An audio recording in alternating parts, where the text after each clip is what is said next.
tous et à toutes. Merci à vous d'être venus aussi nombreux aujourd'hui pour ce Café Info Pro. Donc le Café Info Pro qui est le format de partage, de rencontres proposé par la Maison des adolescents de Strasbourg.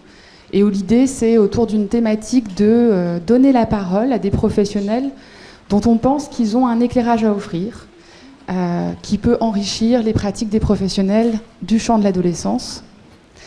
Merci aujourd'hui à tous les partenaires qui se sont mobilisés autour de cette journée. Merci à Canopé de nous accueillir. Et merci à Lydia Djaran qui a animé les temps de travail autour de cette journée et l'organisation de cette journée. Je pense que vous apprécierez à quel point tout a été réglé, le café, on a pensé à tout aujourd'hui pour que vous soyez le plus confortable possible. Et je pense qu'elle m'en voudrait si je ne précisais pas encore une fois. L'idée des Cafés Info Pro, c'est le plus possible d'être une proposition au plus proche de vos envies et de vos besoins. Et vous trouverez donc en fin de journée un formulaire d'évaluation qui vous permet aussi de suggérer des thématiques pour les prochains Cafés Info Pro. Donc n'hésitez pas à y apposer tous vos souhaits. La journée d'aujourd'hui avait au départ pour thème la question du corps et des émotions.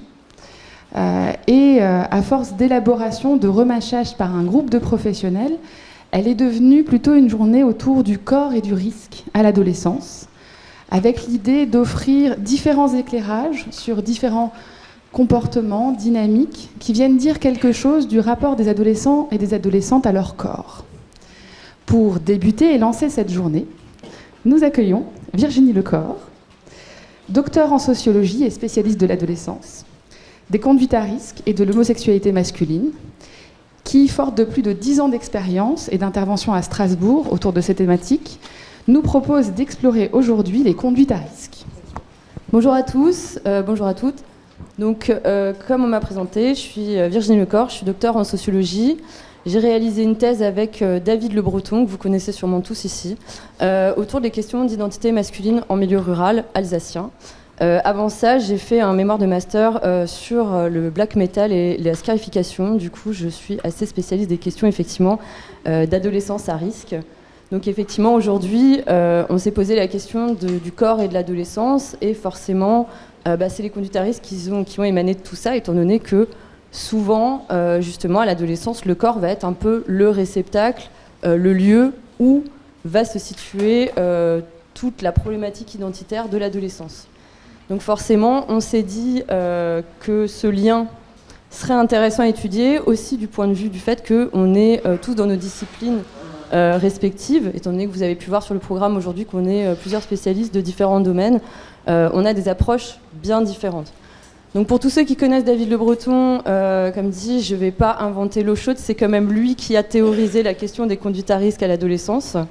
Donc pour celles qui connaissent déjà un petit peu le principe, désolé, il va y avoir de la redite, mais effectivement, c'est lui qui a théorisé d'abord toutes les questions de rapport au corps dans le monde contemporain, et évidemment avec un focus sur la question de l'adolescence, où effectivement ce corps en changement offre souvent à la fois bien des questionnements et aussi des problématiques, à la fois par le regard qui est extérieur porté sur ce corps, mais aussi le regard que les jeunes vont porter sur leur corps en changement, en bouleversement, et les réponses qu'ils vont justement pouvoir apporter à ces changements. Donc déjà, effectivement, en anthropologie, parce que l'approche qu'on a pour les conduites à risque avec David Le Breton, c'est plutôt une question anthropologique. Pourquoi anthropologique ? Parce que justement, la question de la conduite à risque, la question du rapport au corps et même de l'entame au corps, c'est quelque chose qui apparaît dans toutes les sociétés. Donc l'anthropologie, justement, vient placer en fait des formes, on va dire, invariables de recours en fait, qui ont été de tout temps impliquées dans les sociétés, qu'elles soient primitives ou actuelles. Hein, vous savez très bien, par exemple, qu'on n'est pas en Occident les premiers à s'être scarifiés. Au contraire, par exemple, les scarifications, c'était des choses qui étaient rituellement impliquées dans des communautés et qui, justement, étaient ce qu'on appelle des rites de passage. Donc, dans ce même état d'esprit anthropologique, les conduites à risque, en fait, ne sont pas vues comme potentiellement ce qu'on pourrait appeler des passages à l'acte, mais bien comme des actes de passage. C'est-à-dire, on va justement estimer que les jeunes sont dans des troubles identitaires qui ne sont plus, comme auparavant, autant des rites de passage encadré par la communauté tout entière, et donc avec un passeur qui va donner du sens sur l'action, justement, qui est faite sur le corps. Aujourd'hui, en fait, dans la société individualiste contemporaine dans laquelle on est, c'est à nous de faire notre propre chemin individuel, c'est à nous, finalement, de travailler notre identité, à un âge où c'est pas forcément évident, et où en plus les repères sont un petit peu fluctuants, c'est-à-dire qu'à l'adolescence, c'est de toute façon l'âge où on se détache justement des repères familiaux pour aller plus vers les repères amicaux, et donc là-dedans, qui fait office de passeur, c'est-à-dire soit celui duquel on ne va pas s'apparenter, donc s'éloigner le plus possible, ou potentiellement des personnes du même âge avec tout aussi peu d'expérience que vous, et qui vont faire un peu passeur de fortune, sans donner le sens nécessaire justement à ce passage. Donc tout d'abord, effectivement, en socio-anthropologie, les conduites à risque à l'adolescence, pour nous, c'est une question justement, de se construire avec des outils qu'on va chercher à travers ce qui est autour de nous. C'est-à-dire qu'on va estimer aussi que dans les conduites à risque, les outils qui vont être utilisés pour ce faire, comme on a pu voir, comme vous allez voir aujourd'hui, il y a toutes sortes de conduites à risque, et généralement, le recours à l'une ou à l'autre va se faire en fonction d'une histoire, d'une culture, d'un contexte familial, d'un genre même, ou d'un âge. Donc en fait, on va estimer qu'il y a autant finalement de possibles entrées dans les conduites à risque qu'il y a de conduites à risque en soi. Chacun va individuellement saisir ce qui à un moment précis va faire sens pour lui ou pour elle, pour justement se ressaisir de son identité ou se reconstruire en fait intimement à travers justement ce corps qui pose souci. Donc en premier lieu, sur les questions évidemment adolescentes, on pense tout de suite tentative de suicide.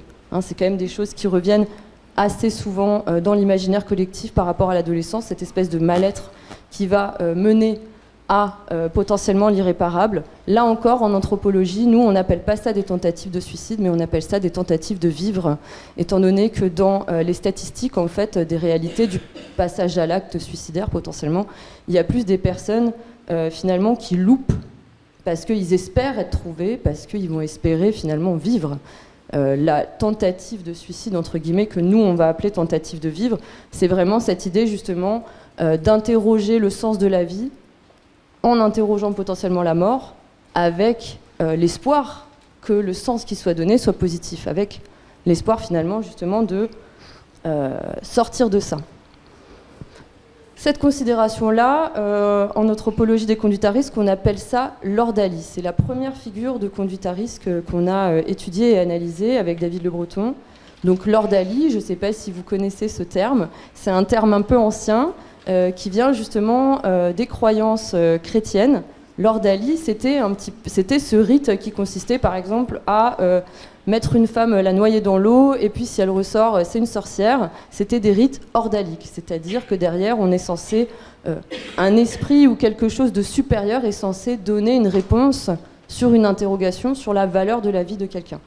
Donc on a repris cette définition-là parce que justement, dans ce que je viens de vous expliquer sur les tentatives de vivre, la question ordalique fait tout son sens.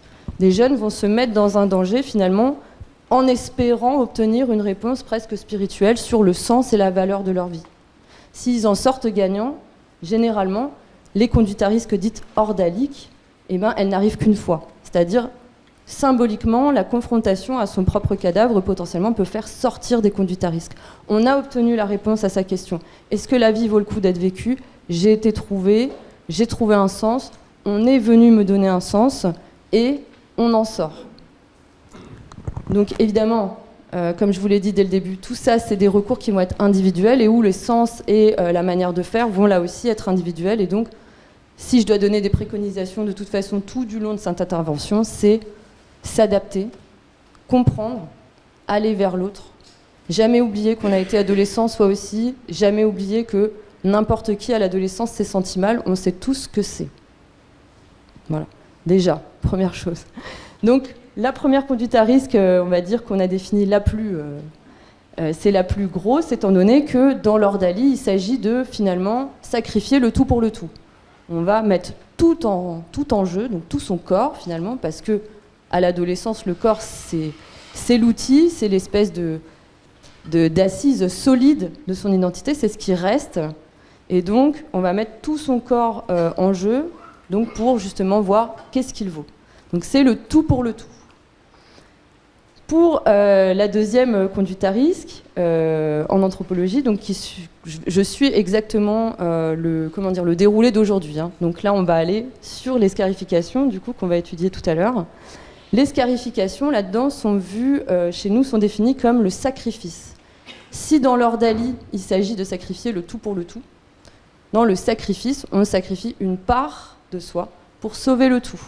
Donc la scarification, ici, s'inscrit totalement dans cet état d'esprit, étant donné qu'il s'agit potentiellement, justement, de rayer une part de soi pour mieux se sentir mieux dans sa tête ou en entier dans son corps. Personnellement, j'ai été surveillante pendant des années en internat. J'ai trouvé des jeunes filles en train de se mutiler dans des salles de bain assez souvent. Effectivement, généralement, elles ne vont pas chercher forcément à avoir des gestes qui sont de type ordalique, c'est-à-dire tout de suite des choses qui vont être représentées en danger grave. C'est des petites coupures sur le bras. Même dans les années 2005-2010, il y avait une mode qui s'appelait griffure de chat. C'était des hashtags où les jeunes filles se griffaient, parce que c'est souvent les filles aussi, vont se griffer justement avec des compas ou des choses comme ça. C'est vraiment une manière de dire regardez, ou parfois aussi c'est une manière d'invoquer finalement la douleur. On ressent son corps pour mieux finalement avoir justement ressentir la vie. Hein, donc pourquoi l'adolescence et le corps aujourd'hui, ça fait d'autant plus sens parce que justement le corps à l'adolescence est à la fois projection parentale, adulte, et projection personnelle de qu'est-ce qu'on va faire de ce corps, est-ce que je suis à l'aise dedans, est-ce qu'il me va. Donc évidemment, dans cet état d'esprit, on va aussi constater que potentiellement les conduites à risque peuvent être genrées. Comme je vous disais, c'est la scarification est souvent adoptée justement par les jeunes filles. C'est parce que, en particulier, le corps des jeunes filles à l'adolescence va être imprégné, saturé de projections, à la fois parentales, familiales et sexuelles, que le corps masculin n'aura pas forcément. Et donc, ce corps féminin, il s'agit de l'adapter et de s'adapter soi, ou parfois ça ne fait pas sens. Et donc, effectivement, là, le recours à son corps ou la volonté de rayer son corps, ça permet un instant de rayer aussi ce qui dérange dans ce fameux corps. Donc pourquoi je parle de rayures aussi ? Parce que justement quand on pense à scarification, il y a des scarifications, les scarifications sont de prime abord des rayures de son corps. David Le Breton parle même de bifure, c'est-à-dire la bifure c'est quand on raye vraiment quelque chose, donc on va biffer son corps qu'on n'aime pas, qu'on veut un peu réduire à néant. À la différence des modifications corporelles qui sont des signatures de son corps. Là, vous voyez, j'ai des tatouages, c'est une déco, c'est ma signature. Les scarifications, dans cet état d'esprit, sont une bifure. Donc là aussi, il y a des scarifications qui sont ornementales, qui sont faites dans des salons de tatouage et qui ne sont pas des bifures, mais bien des signatures. Hein, donc dans le rapport au corps aussi, il y a à la fois le côté négatif qu'on invoque souvent avec les scarifications, mais il y a aussi le recours positif avec justement les modifications corporelles aujourd'hui qui ont de plus en plus le vent en poupe et qui permettent potentiellement aussi de se ressaisir de son corps de manière positive. Hein, donc les modifications corporelles, est-ce qu'on peut voir comme l'œuvre du sacrifice ? Il faut bien voir aussi toujours, là encore comme dans l'ordalie, qu'est-ce qui fait sens pour celui qui les invoque ? Est-ce que ce tatouage pour ce jeune finalement inquiète des parents qui vont se dire « Regarde, tu es déjà en train de mutiler ton corps », alors que pour le jeune, en fait, c'est peut-être potentiellement se réconcilier avec celui-ci. Donc vraiment, c'est aussi ça qu'il faut garder à l'œuvre, c'est que le corps va être réceptacle des projections, mais il peut aussi justement être réceptacle de ses propres projections de manière positive. C'est-à-dire que même chez les jeunes que j'ai interrogés pour les questions des scarifications, souvent, il m'expliquait que la scarification, c'était justement presque un moyen de se ressentir, de ressentir son corps. Il y a une jeune qui m'a parlé des plaies comme étant des bouches qui parlent à sa place, d'autres qui me parlaient des gouttes de sang comme des larmes qui pouvaient couler à la place de celles qui ne coulent pas dans ses yeux. Vous voyez que la question du sens est très importante parce que quand on écoute ces explications-là, et bien tout à coup, on n'est plus du tout dans quelque chose d'alarmiste et de grave. C'est-à-dire qu'il suffit de poser la discussion, de poser la communication sur cette quête de sens, qu'est-ce qui coule là, pourquoi tu as besoin de pleurer, de quoi as-tu besoin de parler, et puis finalement, ça se décante. Personnellement, comme dit, à l'internat où j'étais, j'ai discuté avec une jeune fille qui se scarifiait depuis 7 ans. On a pris le temps, on a pris 1 heure à discuter ensemble, elle a arrêté du jour au lendemain. C'était juste, il fallait juste que quelqu'un lui dise, mais jusqu'à présent, que ce soit mes collègues ou moi, enfin mes collègues ou ses camarades de classe, personne n'avait osé lui parler par les projections que les gens se font justement sur ces fameuses scarifications. C'est horrible, ça fait peur, ça fait penser au suicide. Oui, mais en fait, derrière, si vous n'en parlez pas, la personne, elle continue à essayer de montrer des choses et puis on la saisit pas et peut-être qu'on loupe quelque chose. Ensuite, pour la 3e forme de conduite à risque, là, pareil, on suit la suite du déroulé de la journée. On est dans les consommations à risque et les addictions. Donc, le recours généralement à l'addiction, effectivement, chez les jeunes, ça va être une question potentiellement de fuite et de déresponsabilisation. L'objet d'addiction, le produit, en fait, va servir d'assise identitaire pour le jeune qui ne sait pas finalement quoi faire de lui-même. Il ne faut pas oublier que les jeunes, et on en a tous été, à 14 ans, on nous demande de savoir quel travail on va faire plus tard. On nous demande déjà de savoir et de se projeter en tant qu'adulte alors qu'on ne l'est pas encore et qu'on n'a aucune responsabilité, ni même de moyens de les avoir. Et donc tous ces impératifs individuels et identitaires, forcément, ça va aussi mener des gens et des jeunes à se dire « moi, j'ai pas envie de me saisir de ça, j'ai pas envie de grandir, peut-être qu'il y a moyen un instant de suspendre cette identité, de suspendre ces questionnements. » Et là, évidemment, le recours aux produits, alors je dis bien produits pour pas dire drogue, parce que je place l'alcool là-dedans. On est en France, on va pas se mentir. L'alcool, c'est le plus gros fléau qui est. On peut parler autant qu'on veut des drogues, mais l'alcool en France, c'est un énorme fléau. Donc je le place dedans aussi, étant donné qu'en plus de ça, c'est pas avec les questions de binge drinking et compagnie qu'on peut exclure les consommations adolescentes de l'alcool. C'est facile à trouver. On peut en plus en avoir partout chez soi, étant donné que souvent les parents boivent aussi. C'est-à-dire que dans les conduites addictives, effectivement, on oublie souvent que les premiers produits qui vont être pris, c'est ceux qui sont trouvables chez les parents. Donc les médicaments, l'alcool. C'est pas forcément la drogue, c'est pas forcément justement des choses qui sont, entre guillemets, purement jeunes, quoi.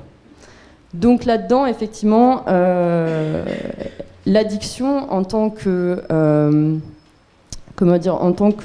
justement identification finalement à une relation, à un produit, ça va pouvoir créer des situations, très problématiques, parce que là encore, on est dans ces histoires d'actes de passage qui va vous initier au produit. Donc quand je vous parlais d'actes de passage, on disait quoi, c'est soit un adulte, là en l'occurrence sûrement pas, d'autres jeunes qui ne savent pas ce qu'ils prennent, qui ne savent pas ce qu'ils font, qui font tous des expérimentations. Et effectivement, ça peut mener soit à des expérimentations ordaliques. Donc on en revient à la première conduite à risque, c'est-à-dire vous prenez quelque chose et puis finalement ça vous met dans un tel état que vous passez proche de la mort ou proche effectivement d'une expérience dangereuse, vous pouvez tomber dans le coma. Donc il y a cette possibilité-là si vous ne maîtrisez pas le produit. Et l'autre possibilité aussi, évidemment, c'est celle de l'addiction à long terme. C'est-à-dire de tout d'un coup se réfugier dans un produit parce que, effectivement, en anthropologie, nous, on voit l'addiction comme finalement une forme de déresponsabilisation extrême où on confie sa vie et son identité à un objet, à un produit, et où finalement ça va être l'objet et le produit qui va réguler sa vie. Réguler l'emploi du temps de la journée, se lever le matin, quand est-ce qu'on prend sa première dose, quand est-ce qu'on va chercher, qui est-ce qu'on fréquente en fonction de ce qu'on prend. Et donc, nous, effectivement, en anthropologie des conduites à risque, on dit qu'on est dans un monde d'addiction, on est tous addicts à quelque chose, je veux dire, c'est pas tous les cafés qui vous attendent devant la porte qui vont dire le contraire, mais on peut en avoir plusieurs, le danger c'est quand c'est qu'un objet. Quand votre vie n'est que sur un objet. Et je dis bien objet parce que finalement, chez les jeunes, ça peut être même un objet physique type téléphone portable, un objet type meilleur ami ou type petit ami, qui peuvent avoir aussi des effets justement presque d'annihilation mentale tout aussi forte, parce que justement, on n'existe plus qu'à travers l'autre. Que ce soit un objet, une personne. Donc chez nous, l'addiction, effectivement, c'est une question qui va se poser plus en termes on va dire d'économie psychique radicale. On parle d'économie psychique radicale dans le sens où justement on va délester complètement son identité sur quelque chose d'autre, avec toutes les conséquences évidemment très négatives que ça peut avoir à long terme sur la vie, avec des jeunes qui finalement pensent essayer quelque chose pour le fun et vont se retrouver ensuite à 30 ans à galérer avec des questions d'addiction qui, en plus de ça, aujourd'hui, avec la banalisation effectivement de toutes sortes de consommations, on n'est pas du tout dans une société qui va réguler ou qui va même tirer les sonnettes d'alarme pour des consommations. C'est pour ça que je parle de l'alcool d'ailleurs, parce que moi personnellement je ne bois pas, mais je sais qu'il n'y a pas une soirée où je sors dans des bars où on ne va pas se moquer de moi ou m'embêter parce que je ne bois pas. Donc vous voyez aussi la pression qu'il y a à l'extérieur. Moi j'ai 40 ans, je m'en fiche, personne ne me dira ce que j'ai à faire. Mais si on a 14-15 ans, effectivement ça va être un peu plus compliqué de se figurer contre tout un groupe qui vous dit « prends ça ». Et ce groupe-là, potentiellement, sera plus avec vous 10 ans après, quand vous serez en proie à des addictions, quand vous devrez peut-être faire une désintox ou quelque chose comme ça, vous serez tout seul là-dedans. Hein, donc c'est aussi ça, la question de la conduite à risque qui peut être dangereux. Si la conduite à risque à l'adolescence peut être invoquée pour donner du sens et donner de la valeur sur un corps, sur une identité qui est encore en fluctuation, qui est encore en questionnement, il faut se méfier effectivement du pouvoir un peu du groupe derrière ces conduites à risque. Il faut se méfier du fait que, effectivement, en termes de rites de passage, c'est pas des vrais rites de passage. Il n'y a pas de passeur. Donc, le sens là-dedans, on se le donne à soi-même, et puis, voilà, au petit bonheur la chance un peu. Il faut espérer que ce soit positif, parce que sinon, c'est un petit peu advienne que pourri, selon ce qu'on va faire, quoi. Donc, effectivement, en plus de ça, aujourd'hui, par rapport encore aux questions d'addiction ou même de troubles alimentaires et de scarification, pour revenir à ces questions-là, il y a aussi toute une question médiatique autour de ça qui va faire que, on le sait, il y a déjà des années où il y avait des blogs qui étaient pro-ANA. Hein, donc ça, c'était les questions d'anorexie, de troubles alimentaires. Moi, pour la question de la scarification, je vous ai expliqué que j'ai étudié le black metal. C'est un milieu du métal extrême où la scarification, en fait... est permanente et constante, c'est-à-dire que tous les gens sont scarifiés, ça fait partie presque d'une identité et d'un design, d'un espèce de mal-être qui est encensé par une culture du mal-être, encensé par un mouvement musical qui va inciter effectivement les gens à avoir ce recours à la scarification et même aux idées suicidaires. Donc on voit aussi qu'il y a des appuis médiatiques à la consommation. La consommation de drogue, aujourd'hui, effectivement, elle est complètement banalisée. Moi qui étudie le milieu homosexuel, aujourd'hui, les questions de chemsex, je ne sais pas si vous êtes au courant de ce quoi il s'agit, mais il y a de plus en plus, justement, de médiatisation autour de ça et de ses dangers. C'est des pratiques sexuelles à risque qui sont faites avec, justement, beaucoup de drogue et qui mènent à des expérimentations, justement, complètement hasardeuses, où, là encore, il n'y a pas de passeur. Donc effectivement, il y a chaque semaine des recensements d'overdose, de morts suite à ces pratiques, mais où personne ne se pose la question, parce que finalement, dans ces milieux-là, dans les milieux de la jeunesse, dans les milieux aujourd'hui, prendre de la drogue, c'est complètement ok, c'est presque ringard, en fait, si vous n'avez jamais pris de cocaïne ou de choses comme ça. Sauf que derrière, effectivement, on ne se pose pas la question de qu'est-ce qu'on fait de ça, qui maîtrise quoi et quels sont ces groupes en fait qui vont prendre ces risques et dans quelle mesure eux-mêmes seront aptes à les réduire ou à les maîtriser ou à les comprendre. Donc c'est vrai qu'il faut se méfier forcément avec les réseaux aujourd'hui de qu'est-ce qui peut être médiatisé autour de la conduite à risque. Qu'est-ce qui peut être justement défaire en fait ce besoin de sens pour juste faire une pratique qui est fashion, on va dire. Et donc, là-dedans, je sais qu'il y a déjà des années, je prévenais aussi déjà les jeunes, même sur les questions de modification corporelle. Les tatouages et les piercings, c'est bien beau et c'est à la mode, mais quand vous avez 18 ans et que vous avez des piercings et des tatouages et que vous voulez aller trouver du travail, on va vous dire non, en fait. Je veux dire, c'est une réalité aussi sociétale qui est complètement en inadéquation avec la médiatisation de ces modifications corporelles, la banalisation justement de certaines consommations. On va vous dire non, c'est cool, c'est hype, mais dans la vraie vie, c'est complètement déconnecté de la réalité substantielle, finalement du monde adulte en plus de ça, qui n'a jamais été jeuniste, jamais, si ce n'est pour vendre des choses. Hein, c'est comme pour les questions LGBT, je veux dire, les gens sont ouverts souvent pour vendre des choses, mais derrière, dans la réalité des faits, il n'y a pas grand-chose. Donc l'adolescence, c'est un peu pareil, quoi. Je veux dire, il faut la prendre pour ce qu'elle est. Il faut la prendre sans oublier qu'en fait, l'adolescent d'hier, c'est le même qu'aujourd'hui. Il a toujours posé souci à des adultes. Il a toujours fait des conneries. Il a toujours su se servir de ce qui était autour de lui pour faire des conneries d'une manière ou d'une autre. Et le corps, évidemment, est le réceptacle de ces conneries parce que c'est tout ce qu'il a. Pas de moyens financiers, pas forcément non plus de moyens professionnels ni intellectuels validés, étant donné que les adultes sont toujours là pour rappeler aux jeunes qu'ils sont plus bêtes qu'eux, qu'ils savent pas grand-chose. Donc, n'oublions pas non plus le monde dans lequel on projette ces adolescents et dans lequel, en fait, on leur laisse pas trop le choix que d'avoir que des recours sur eux-mêmes. Voilà, donc, je sais pas si je suis dans le timing, c'est bon ? Parfait. Donc je dirais pour conclure que effectivement les conduites à risque, il faut les voir, en tout cas nous, en socio-anthropologie, on invite à les voir comme des tentatives justement de mettre du sens et de la valeur sur les jeunes. C'est-à-dire de mettre du sens et de la valeur sur soi. Tiens, si j'essaye ça, est-ce qu'on me voit ? Si j'interroge la valeur de ma vie, est-ce qu'on me dit « Ah ben non, j'aurais pas voulu te perdre ». Il y a quand même aussi derrière parfois des conduites à risque, forcément des questions de chantage affectif, mais parce qu'il faut derrière justement redonner la valeur à ces jeunes. Donc il y a à la fois la question de l'identité finalement qui est tellement forte qu'elle est presque, qu'elle oscille avec la question de la vie. On remet en question son identité, on remet en question sa vie. C'est pour ça que certaines conduites à risque peuvent être très fortes finalement.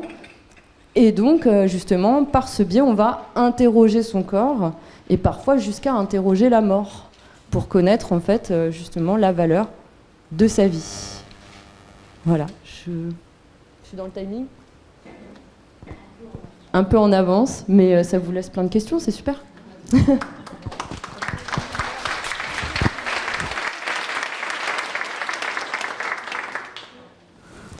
Merci beaucoup pour ton intervention, je trouvais que c'est super clair et enfin, vraiment top, ça a super bien introduit la journée je pense. Moi j'avais une question par rapport à un petit truc que tu as dit à la fin sur la question de l'adolescence, comme quoi l'adolescence d'aujourd'hui est la même qu'hier. Est-ce que tu peux un peu développer ton opinion là-dessus ? Parce que moi j'ai tendance à penser un peu l'inverse, enfin en tout cas à penser que les enjeux post-modernes ont beaucoup quand même transformé l'adolescence, l'ont pas complètement révolutionné évidemment, mais accentuent beaucoup de ces aspects. Et je voulais savoir un peu, en tant que sociologue, qu'est-ce que tu penses de tout ça ? Ouais, alors effectivement, il y a quand même la question des réseaux sociaux et d'Internet qui a beaucoup changé le visage adolescent aujourd'hui. On va dire, en tout cas, même son rapport à lui-même et aux autres. C'est-à-dire que moi, j'ai tendance à voir Internet, même si beaucoup de personnes le voient comme quelque chose de très mauvais. J'ai vu par exemple dans ma thèse que pour un adolescent qui est homosexuel et qui est perdu dans son village et qui ne connaît pas d'autres homosexuels, Internet, c'est une porte ouverte vers la vie, vers la projection positive de soi. En fait, Internet, c'est comme tout, c'est finalement comme les autres objets des conduites à risque. Faut savoir le prendre bien, il faut savoir l'encadrer en fait, mais il ne faut pas le voir comme quelque chose d'un tout négatif. Au contraire, pour moi, c'est aujourd'hui une chance pour des jeunes qui sont isolés, parce que l'adolescent, en plus de ça, dans le monde entier, se sent seul. On va dire c'est le premier point commun à l'adolescence, c'est le sentiment d'être seul. Et donc encore plus accentué dans certains endroits où géographiquement ça va être compliqué, encore plus accentué dans certains moments où effectivement son identité de genre ou de sexe va être questionnable ou questionné par les projections des autres, et ben Internet là-dedans ça offre, comme dit, des projections potentiellement positives. Vraiment, moi je vois ça comme un plus. Donc c'est sûr que ça change parce que justement ça offre plus d'opportunités, plus de réponses à des questions. Sur Internet, comme dit, on voit souvent le mal, mais en fait, il ne faut pas oublier que quand on est jeune, on ne sait pas tout, et quand on n'a rien à googliser, on ne googleise rien. On ne googleise que des choses qu'on connaît déjà, en fait. Et donc, effectivement, on ne peut que tomber sur des choses sur lesquelles on serait tombé tôt ou tard. Je pense que les jeunes d'avant, effectivement, étaient vraiment beaucoup plus seuls, parce qu'il n'y avait pas de moyens de communication, il n'y avait pas de moyens de projection, il n'y avait pas d'ouverture sur le monde. Vraiment, je pose cette question-là par rapport à, là, pour le coup, aux questions homosexuelles. Mais pour beaucoup de jeunes, savoir qu'on peut être adulte homosexuel et vivre bien sa vie, ça a été découvert que grâce à Internet, en fait. Parce qu'on ne sort pas de son village, parce qu'il n'y a pas de moyens de locomotion. Et donc, c'est hyper positif. Pour ce que je disais, par rapport aux jeunes d'aujourd'hui, c'est les mêmes aux jeunes d'aujourd'hui qui sont les mêmes qu'hier. C'est parce qu'en fait, quand on étudie un peu les questions de jeunesse, alors là, je vous renverrai à François Dubé, qui a écrit un ouvrage qui s'appelle La Galère et qui parle des jeunesses déjà dans les années 50, les teddy boys et les blousons noirs qui faisaient peur à la société adulte en fait. Et ben, on constate que les discours, en tout cas sociétaux sur les jeunes, donc là c'est vraiment sociaux qui parlent quoi, les discours sociétaux sur les jeunes n'ont pas changé. On les a toujours vus comme des fauteurs de troubles, effectivement des jeunes qui allaient utiliser leur allure, leur dégaine et leur corps pour faire peur. On a toujours projeté sur eux justement des intentions belliqueuses envers la société, alors qu'en vérité c'est juste peut-être que quand on est jeune on a plus la foi de changer la société, alors que quand on est adulte on sait qu'on pourra rien faire donc tant pis. Mais en vérité c'est en ça que je trouve que ça n'a pas changé. Et même dans les formations que je fais sur l'adolescence, je dis souvent, et je vais utiliser une insulte pour ce faire mais pardonnez-moi, on devient un vieux con quand on a oublié qu'on était un petit con. Et en ça, en fait, l'adolescence et la jeunesse ne changent pas, parce que si vous réfléchissez bien par rapport aux jeunes et aux problèmes qu'ils ont aujourd'hui, si vous en croisez ou si vous les interrogez, vous réfléchissez 5 minutes, vous vous mettez au même âge à leur place et vous vous dites « Ah tiens, en fait, je crois que j'avais les mêmes problèmes. C'est juste pas le même emballage ou effectivement qu'on n'avait peut-être pas finalement de téléphone ou Internet pour voir si c'était OK. Si tout notre groupe finalement disait une connerie, on pouvait avoir un autre groupe virtuel. » Nous, en tout cas, moi, j'ai pas grandi avec ça, quoi. C'est notre groupe et puis c'est tout. Alors, ok, on va dire que ça prolonge le harcèlement aussi et toutes ces questions-là, hein, ça, on est tout à fait d'accord. Mais le harcèlement, de toute façon, il a toujours été là. Et ça, c'est encore aussi des questions de responsabilité potentiellement parentale, mais moi, je vais pas rentrer là-dedans. J'étais juste intriguée par le terme de bifure, comprendre un peu plus ce qu'il veut dire, et comment ce mot a été construit. Ouais, donc le terme bifure, c'est de toute façon un vrai terme, hein, c'est vraiment bifure, rature, c'est quand on raye quelque chose. Et donc effectivement, David Le Breton, il trouvait que pour la question du recours au corps en termes de modification corporelle, parce qu'au final, s'ouvrir avec un scalpel ou s'ouvrir avec une aiguille, c'est quand même s'ouvrir, mais il voulait justement nuancer le rapport positif au rapport négatif.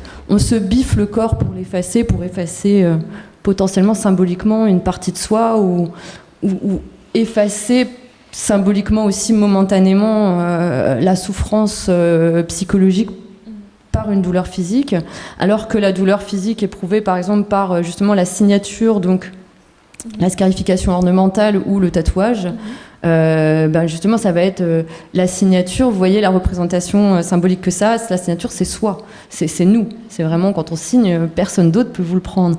Et donc signer son corps, c'est encore plus justement se l'approprier et identitairement marquer c'est à moi, c'est moi quoi.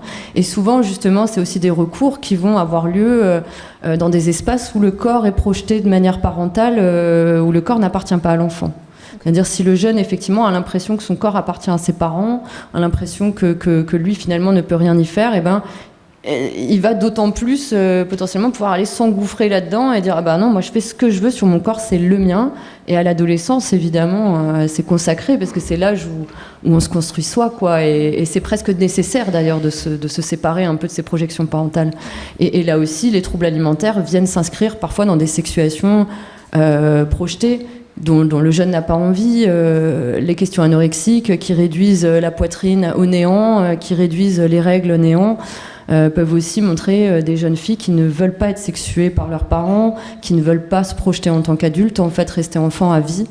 Donc le corps effectivement constitue vraiment une assise solide en fait pour des recours à des projections qui nous dépassent quoi. Ok, merci. Vous avez dit que les conduites à risque, elles étaient genrées. Est-ce que vous pouvez développer ça? Est-ce qu'il y a quelque chose qu'on ne retrouve que chez les filles et pas chez les garçons? Alors, jamais d'exclusivité, il y a toujours des exceptions qui confirment la règle, bien sûr. Mais disons qu'on est dans des éducations genrées déjà qui sont binaires et qui dépassent en fait même les volontés, on va dire, égalitaires de tout le monde. Donc effectivement, les hommes, j'avais noté justement qu'il y avait quelque chose sur... il y avait une enquête qui avait été faite sur le constat de comment on considère un bébé qui pleure à 6 mois. Donc si c'est une fille, on va dire qu'elle est triste. Si c'est un garçon, on va dire qu'il est énervé. Voilà. Donc en gros, ça c'est des projections genrées qui vont se répercuter tout au long de la vie et dans lesquelles en fait, les jeunes, sans le savoir, vont s'engouffrer. Donc souvent, effectivement, dans les conduites à risque, on va se rendre compte que les femmes vont avoir un recours à leur corps où ça va être, elles vont se projeter contre leur corps. Donc il va y avoir justement ces questions de troubles alimentaires, de scarification, des choses un petit peu silencieuses, parce qu'on demande aussi toujours aux femmes de ne pas faire de vagues, hein, sinon on sera hystérique, enfin vous savez quoi. Donc, alors on se tait, on prend des médicaments et on s'ouvre les veines tranquillement dans sa chambre sans faire chier personne, pendant que les hommes qui, eux, sont encouragés à s'exprimer, à prendre les choses en main, eux vont souvent finalement se confronter au monde, s'écraser contre le monde. Ça va pas être le corps leur réceptacle, leur corps va être l'outil contre le monde. Donc ça va être le recours à la vitesse, le recours à l'alcool. On a constaté aussi qu'ils se faisaient aussi mal, mais plutôt que se scarifier, par exemple, ils vont se cogner la tête contre des murs. Et donc symboliquement, c'est pas la même chose. Vous voyez, on utilise son corps comme un outil pour brutaliser, et l'autre, le corps, est l'outil et le réceptacle de la brutalisation du monde. Donc c'est en ça que je parle de conduite à risque genrée, mais évidemment, on n'est pas à l'abri de jeunes hommes qui se scarifient et de jeunes femmes. Moi, la première, quand j'étais adolescente, je me tapais la tête contre des murs, hein, et je me suis pas scarifiée, j'en ai aucune. Donc comme quoi, les femmes peuvent aussi utiliser des conduites à risque d'hommes et vice-versa. Mais sur le coup, évidemment, on s'en rend absolument pas compte. Moi, c'est en l'étudiant après que je m'en suis rendu compte. Voilà. Mais de manière générale, effectivement, il y a un recours plutôt genré à la médicalisation, à l'atteinte au corps.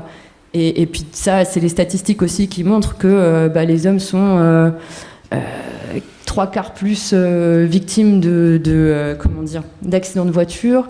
Ils sont 3/4 plus aussi victimes justement de suicides parce que ils ont souvent personne à qui parler. Les femmes vont se retourner contre elles-mêmes, mais elles ont aussi des partenaires et des alliés parce qu'elles sont encouragées à parler.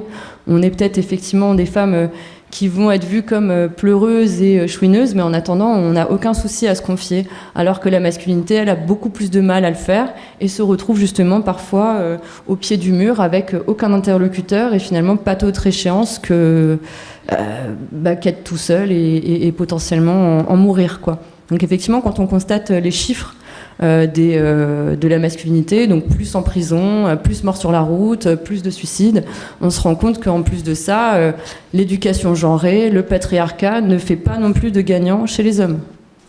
J'aurais voulu en savoir un peu plus sur ce que vous avez nommé comme le passeur, parce que de ce que j'en ai compris, si rite de passage et donc passeur, j'ai l'impression que c'est un peu moins alarmant et que le passeur est quasiment pas un facteur de protection, mais qu'il y a quand même un rôle et que quand il n'est pas identifié, du coup, il faut se méfier et que c'est peut-être plus dangereux.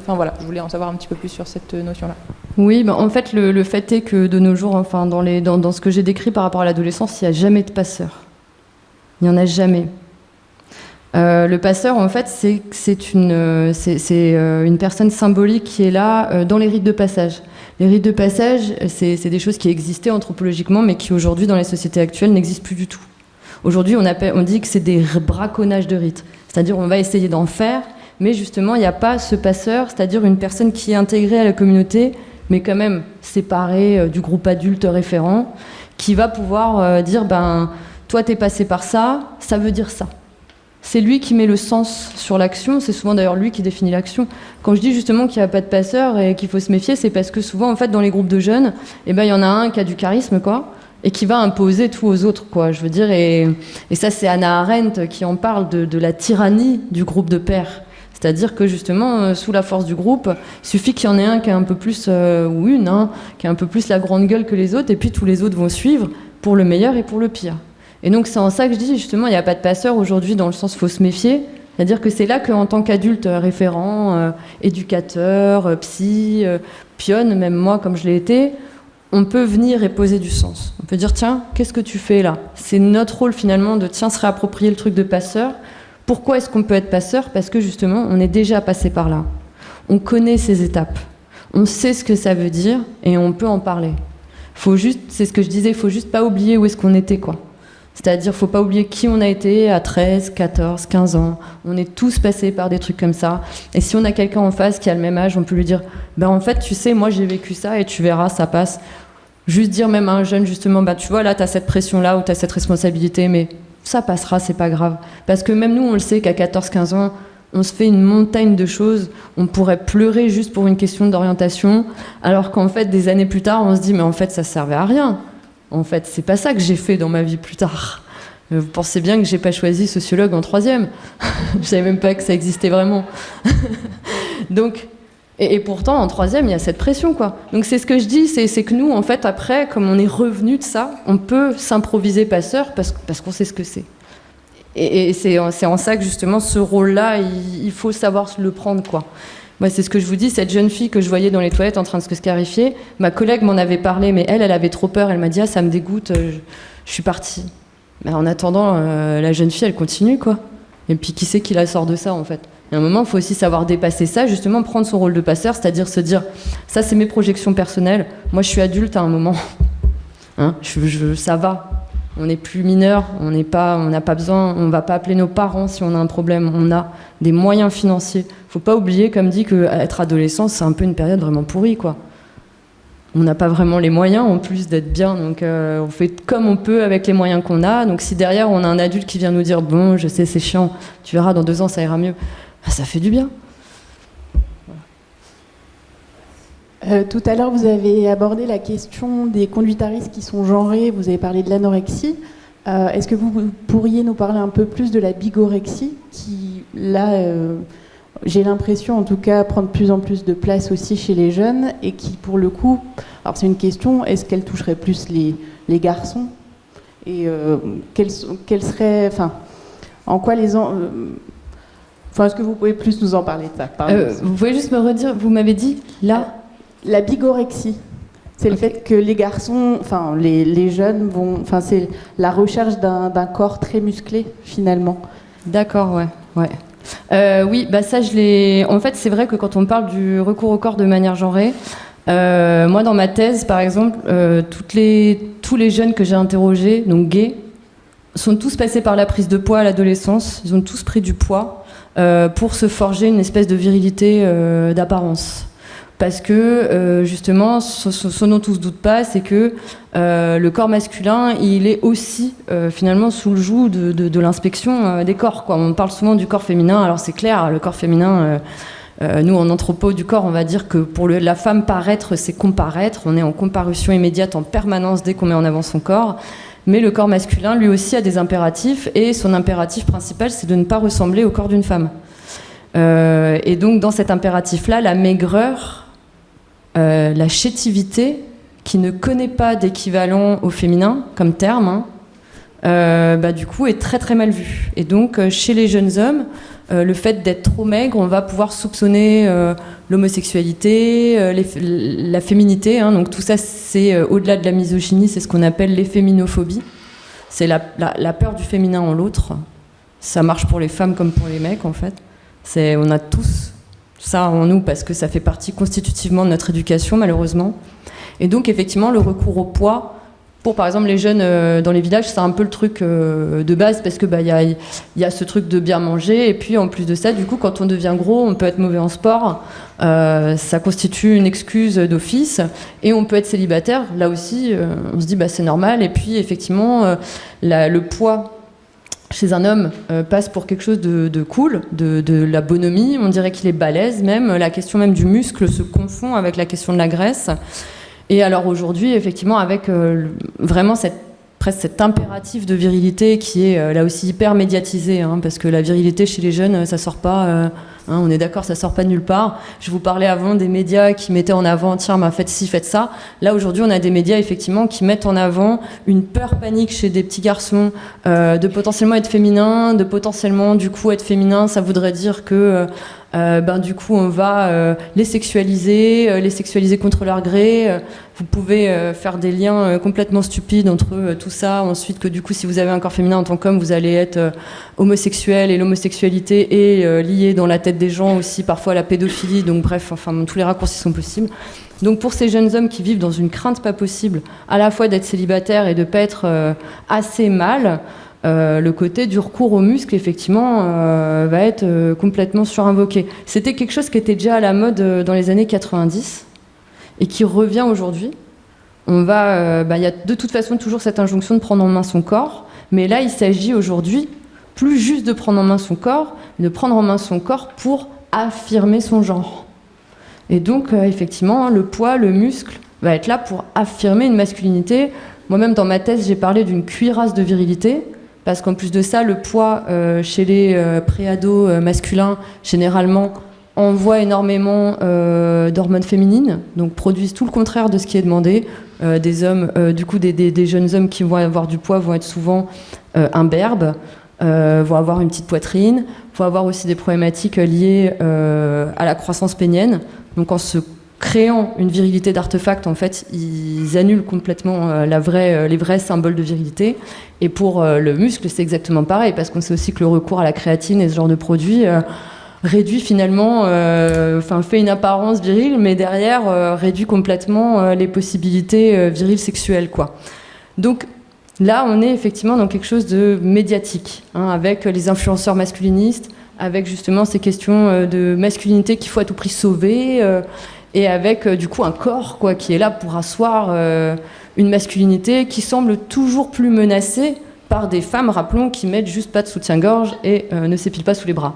Parce que c'est juste une réponse à cette féminité libérée-là. C'est-à-dire à la féminité libérée de pas de soutien-gorge et des poils sous les bras et potentiellement des hommes à qui on laisse mettre du vernis à ongles, il va y avoir la réponse, attention, nous on reste dans des carcans et dans des choses un peu tradies. D'ailleurs chez les femmes aussi, il y a la mode des tradwives et vous regarderez bien que les tradwives comme les mecs masculins, c'est que des trucs TikTok, c'est que des trucs des médias. C'est rien de culturel. Je pense même pas que ce soit potentiellement réellement éduqué, instruit par des parents. Vous voyez ce que je veux dire ? Au contraire, je pense justement que ça vient saisir à l'adolescence des jeunes qui vont être contre une identification parentale parce que c'est l'âge, quoi, et qui vont du coup s'engouffrer dans des trucs soi-disant pour jeunes alors qu'en fait leurs idoles ont tout autant 30 piges, quoi, pour être parents, et du coup vont s'engouffrer là-dedans en disant ah voilà c'est ça que je veux, c'est bien, sans contradiction avec tout ce qui me fait peur, alors qu'en fait il faudrait aussi, enfin moi c'est ce que je suis en train d'essayer de créer avec un ami en ce moment, de créer des groupes de parole pour ces mecs qui ont peur de choses qui sont pas là en fait. Et je pense qu'en les excluant aussi, en faisant des endroits, en faisant la non-mixité, parfois un peu à outrance, eh ben on exclut aussi potentiellement des alliés chez ces mecs-là, on les radicalise à avoir peur, parce qu'ils partent du principe que ils seront acceptés nulle part, parce que effectivement on peut aussi comprendre, moi qui me suis spécialisée dans la masculinité et qui vois aujourd'hui même justement des gays de droite, d'extrême droite parfois, qui créent des associations potentiellement anti-LGBT, enfin incroyables. Mais c'est bien la preuve que justement il y a un groupe de personnes aujourd'hui qui est laissé de côté, qui est pointé du doigt et qui a fait bien sûr plein de trucs pas bien pendant longtemps pour la société, mais dont on ne peut pas faire une généralité et dont il faudrait justement essayer de sauver en tout cas les plus jeunes aussi avant de créer des monstres en fait, quoi. En dénonçant des problématiques systémiques, on écrase l'individualité aussi, quoi. Donc et là, c'est les médias. Clairement, là, c'est les ravages des réseaux sociaux. C'est en ça que je disais qu'il faut faire une éducation aussi à ça. C'est-à-dire là, pour le coup, c'est un peu aussi le rôle des parents de dire, tiens, dans quelle mesure tu regardes quoi ? Viens, on en parle. Juste en parler, en fait. Parce qu'en plus de ça, potentiellement, les influenceurs masculins, les parents, ils les connaissent, en fait. Ils étaient dans la télé-réalité quand on était jeunes, quoi. On va pas se mentir, on les connaît. Voilà. Bonjour. Moi, je vais poser une question. J'étais pas là dès le début, donc j'espère que vous l'avez pas. Enfin, peut-être vous l'avez abordé, je sais pas.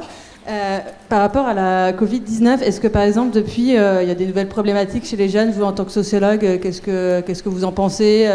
Qu'est-ce que vous voyez ? Enfin, voilà. Par rapport à la période de la Covid-19. Ah, par rapport à ah oui. Après, je dirais que là, on n'est pas vraiment sur quelque chose d'adolescent. Alors c'est clair, les adolescents, ils ont perdu leur adolescence pendant la Covid. C'est sûr, être enfermé chez soi, je pense qu'il n'y avait rien de pire. Moi, jamais de la vie, j'aurais voulu vivre à leur place. Effectivement, une année lycée ou un truc comme ça où on ne peut pas vraiment sortir de chez soi, ça devait être terrible. Moi, j'étais prof, en tout cas, à cette époque-là, à la fac. Mes étudiants étaient dans des périodes de désarroi et de solitude extrême. Il n'y a jamais eu autant de confessions sur justement un mal-être et potentiellement des désirs suicidaires. Je pense que ça c'est le côté négatif sur le moment qui a pas forcément été bien pris en compte. Par contre, l'aspect positif, moi j'ai l'impression qu'il ressort de ça, c'est une plus grande prise en compte de la sensibilité et de la santé mentale. C'est vraiment se dire justement, tiens, on a laissé des personnes finalement se reclure sur eux-mêmes et devoir se débrouiller avec eux-mêmes pour s'en sortir. Il est temps de le prendre en compte. On a enfin arrêté justement de dire que les ados, c'est genre des dépressifs pour rien, mais on s'est rendu compte qu'ils étaient vraiment dépressifs pour quelque chose. On s'est rendu compte que tiens, ils sont sensibles, tiens, c'est bien aussi. Justement de prendre en compte cette sensibilité-là. Je pense que pour ce côté positif-là, il y a un côté très négatif pour les ados qui ont une expérience que personne d'autre n'aura et dont, à mon avis, effectivement, il y a des craintes et des peurs qui vont ressortir, qu'on n'aura jamais éprouvées et qu'il faudra accompagner. Mais derrière, je pense qu'au niveau, effectivement, de toute la société de manière générale, une meilleure prise en compte de l'importance du bien-être mental. Et ça, c'est essentiel. Parce que jusque-là, on se disait, ouais, non, mais les psys, c'est pour les autres. Et puis, ouais, non, mais en fait, fais un effort. Et puis, ces jeunes, ils vont tout le temps mal. En fait, là, on leur a donné la légitimité d'aller mal. Là, on s'est dit, tiens, en fait, ouais, il y a de quoi. Je pense que c'est bien de, tout d'un coup, effectivement, avoir ouvert un peu son esprit au fait que, tout le monde peut aller mal aussi, les adultes aussi, quoi. Enfin, je veux dire, à partir du moment où on fait des adultes qui se rendent compte qu'ils peuvent prendre en charge leur santé mentale, et ça fait aussi des adultes qui vont potentiellement prendre plus soin aussi des jeunes. Bonjour, merci pour la présentation. Ça fait du bien d'entendre une sociologue aussi, nous qui sommes toujours entourés de psychos. Ma question, c'était peut-être par rapport aux conduites à risque qui ne sont pas vues justement comme une conduite à risque, des conduites à risque qui seraient socialement adaptées, acceptées. Si vous avez des exemples ou quelque chose à commenter sur ces sujets-là, à l'adolescence justement.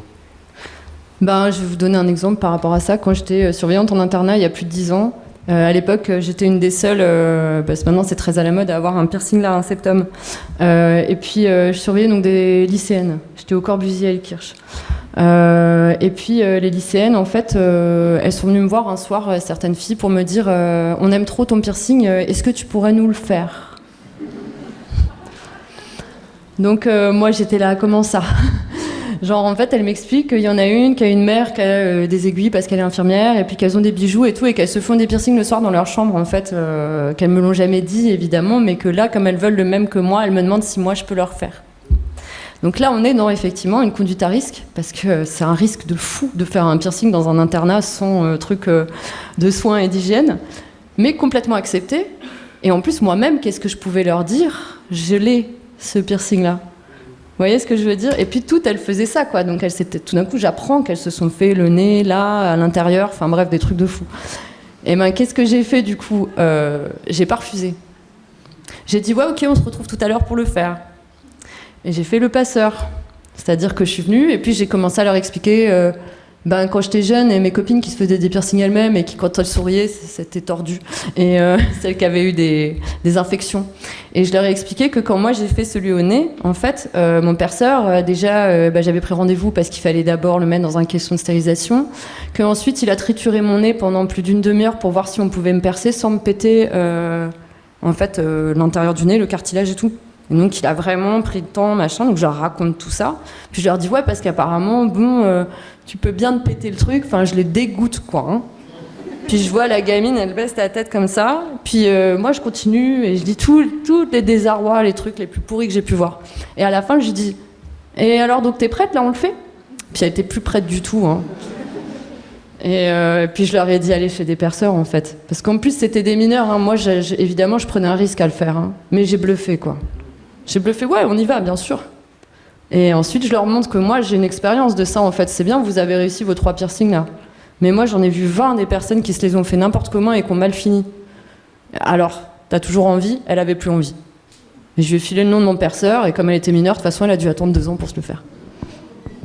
Voilà. Mais, vous voyez, le truc de... C'est socialement accepté, donc moi, si je lui disais non, si je disais, mais attends, c'était pas clair. Parce que moi-même, j'incarnais le désir de ce qu'elle voulait. Donc, il fallait négocier, quoi. Faire, ouais, ok. Et puis finalement, comme dit, lui donner elle-même l'envie de ne pas le faire. Mais c'est très compliqué parce que, c'est ce que je vous dis. Il y avait une élève d'internat qui avait pareil, un tatouage sur le bras, là, à 14 ans. Moi, je me suis fait celui-là quand je suis rentrée en doctorat en me disant, c'est bon, j'ai assez de diplômes pour qu'on m'ennuie plus avec ça. Mais elle, à 14 ans, je lui ai dit... Et c'est son père qui lui avait payé. C'est son père qui lui a payé, où elle avait justement écrit papa ou je sais pas quoi dedans. Hein. Donc en plus, c'est dire à quel point c'était légitimé et toléré, quoi. Vous voyez, c'est que là, même elle, qu'est-ce qu'elle pouvait dire si son père lui-même lui dit c'est pas grave. Voilà, c'est-à-dire que même le tatoueur qui a accepté, je sais même pas qui c'est, quoi. Enfin bon, bref. Et moi, en fait, je lui ai expliqué que même pour bosser au McDo à l'époque, les piercings et les tatouages, ça a été vachement problématique, quoi. Voilà. Et ça, elles le savent pas et ils s'en doutent pas. Donc effectivement, moi, je pouvais pas non plus me posturer à la place de son père et faire preuve de plus de genre de limites, quoi. Mais quand même, effectivement, faut pouvoir accompagner, faut pouvoir faire relativiser, faire comprendre. Et pour ça, justement, il faut laisser le jeune se saisir totalement de ce qu'il veut faire. Donc, lui donner tous les éléments possibles pour qu'il puisse se dire, tiens, finalement, est-ce que j'en ai vraiment envie ? Parce que, justement, aujourd'hui, c'est ce que je disais, quoi, les modifs corpaux, tous ces trucs-là, c'est super à la mode. Je veux dire, aller interdire aujourd'hui à un jeune de se faire un septum, c'est presque lui interdire de porter des baskets, quoi. Donc bon, faut négocier. Tu as parlé des invariants en matière de prise de risque. Ouais. Ça rejoint un peu la question qu'il vient de poser. Est-ce qu'on constate par contre de nouvelles formes en matière de prise de risque ? En matière de prise de risque, je dirais que, disons, les nouvelles formes, en fait, c'est que des évolutions des anciennes, quoi. C'est-à-dire que, pareil, pour les modifications corporelles, ça va toujours plus loin parce que, justement, si le septum est banalisé, ça va peut-être être le fait de se couper la langue en deux tout d'un coup qui va être plus rebelle, quoi. En fait, c'est toujours des questions, on déplace la limite, donc elle va se déplacer aussi. Si potentiellement, effectivement, même les consommations de drogue, on parlait, je sais pas, des chiffres dans les années 2000, des jeunes qui consomment par exemple du cannabis. Aujourd'hui, on est le pays qui consomme le plus de cannabis dans toute l'Europe. Est-ce qu'on place vraiment les jeunes là-dedans ? Est-ce que les jeunes, même pour eux, c'est intéressant le cannabis ? Sachant que c'est cher de fumer des cigarettes aujourd'hui quand on est jeune, beaucoup plus que quand nous on l'était. Les paquets de cigarettes, ça coûte super cher. Donc finalement aujourd'hui, ça va peut-être être prendre des risques en faisant de la vape ou de la, je sais plus comment ça s'appelle, les clopes électroniques, les puffs et tout. Enfin, vous voyez, là, ils vont fumer des trucs, ils savent pas non plus trop ce qu'il y a dedans, ou peut-être ils vont pouvoir utiliser plein de trucs, ou peut-être justement, comme je le disais, le fait que les drogues de synthèse soient vachement banalisées, à la fois chez les adultes, alors forcément, ça va les banaliser chez les jeunes aussi. Il y a beaucoup plus de recours aux médicaments, donc forcément, on a un accès beaucoup plus large aux médicaments pour les jeunes.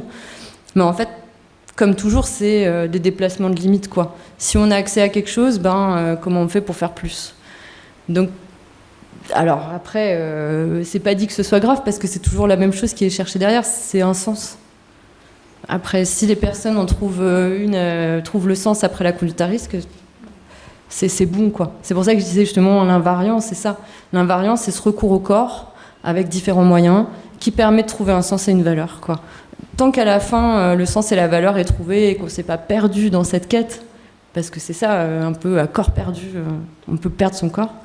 Et du coup, c'est finalement toujours positif, quoi. Il faut que jeunesse se fasse, comme on dit.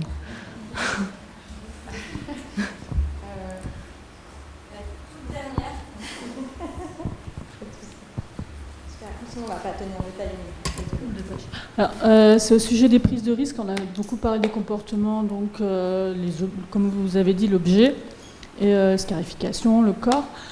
Mais prise de risque, quand les adolescents, notamment, on voit beaucoup avec les réseaux sociaux. Il y a 20 ans, il y avait Caramel et compagnie, aller rencontrer des inconnus.